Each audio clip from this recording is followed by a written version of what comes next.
Salam alaikum. Cette séquence est consacrée à la résolution des systèmes linéaires par la méthode de Cramer.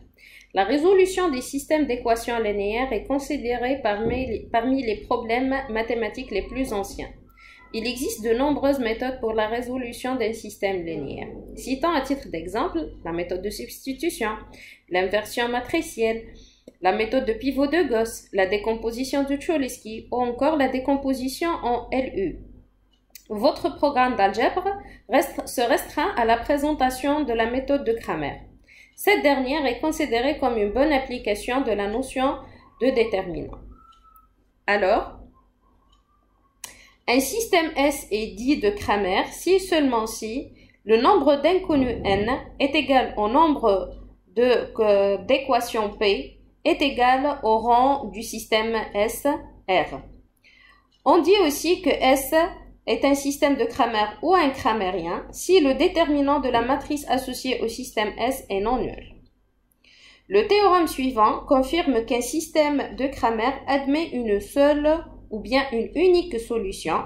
En particulier, le système homogène admet la solution triviale 0, 0, 0 comme une solution unique. Le théorème suivant, appelé formule de Cramer, donne une formule explicite pour la solution d'un système de Cramer. Alors, un système de Cramer à n équations admet une unique solution x1, x2, x3, xn donnée par x1 est le rapport du déterminant de A1 par le déterminant de A, x2 est le déterminant de A2 sur le déterminant de A, jusqu'à xn est le déterminant de an divisé par le déterminant de la matrice A, où les matrices A1, A2 jusqu'à an, ce sont des matrices carrées définies par la matrice AJ, obtenues en remplaçant la jème colonne de la matrice A par le second membre du système. En résumé, la formule de Cramer nous permet de calculer la solution du système en fonction des déterminants des matrices A et les matrices AJ. À titre d'exemple, nous allons résoudre le système suivant. Le système S contient trois équations à trois inconnus. Donc, x1 plus x2 moins 2x3 est égal à 3. 2x1 moins 2x2 moins 3x3 est égal à 1. x1 plus 3x2 plus x3 est égal à 2. Le système S peut s'écrire sous la forme matricielle AX est égal à B, où la matrice A est la matrice dont les colonnes sont 1, 2, 1, 1, moins 2, 3, moins 2, moins 3, 1. Le vecteur X représente le vecteur d'inconnu, x1, x2, x3, et B est le vecteur qui représente le second membre qui vaut 3, 1 et 2. Calculons tout d'abord le déterminant du système S pour savoir si le système est cramérien ou non. Donc, le calcul de déterminant de la matrice A, on le développe suivant la première ligne. On trouve que le déterminant de A est égal à moins 14, différent de 0, ce qui implique que le système S est un système de Cramer. Et ceci implique que le système S admet une unique solution, x1, x2, x3, déterminée par les formules de Cramer. Alors, x1 est égal au déterminant de la matrice A, A1, divisé par le déterminant de la matrice A, où la matrice A1 est la matrice obtenue en remplaçant la première colonne de la matrice A par le second membre du système. Le déterminant de A1 est égal à 0. Par conséquent, x1 est égal à 0. x2 est le rapport du déterminant de la matrice A2 et le déterminant de la matrice A, où A2 est la matrice obtenue en remplaçant la deuxième colonne, cette fois-ci de la matrice A, par le second membre du système. Par suite, le déterminant de la matrice A est égal à moins 10, ce qui implique que x2 est égal à 10 sur 14. De la même manière, on détermine la valeur de x3 par le rapport du déterminant de la matrice A3 et le déterminant de la matrice A, et la matrice A3 et la matrice A3 est obtenue à partir de la matrice A en remplaçant la troisième colonne par le second membre. Le déterminant de A3 est égal à 14, ce qui implique que la valeur de x3 est égale à moins 1.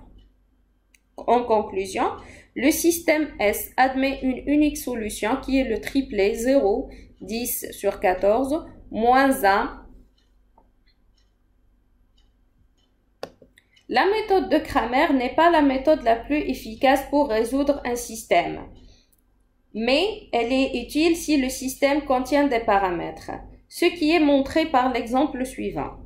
Soit le système SM qui est égal à x1 plus x2 plus x3 est égal à 1, m plus 2, le tout multiplié par x1 plus x2 plus x3 est égal à m plus 2 multiplié par x1 plus mx2 plus x3 est égal à 1, où m est un paramètre réel.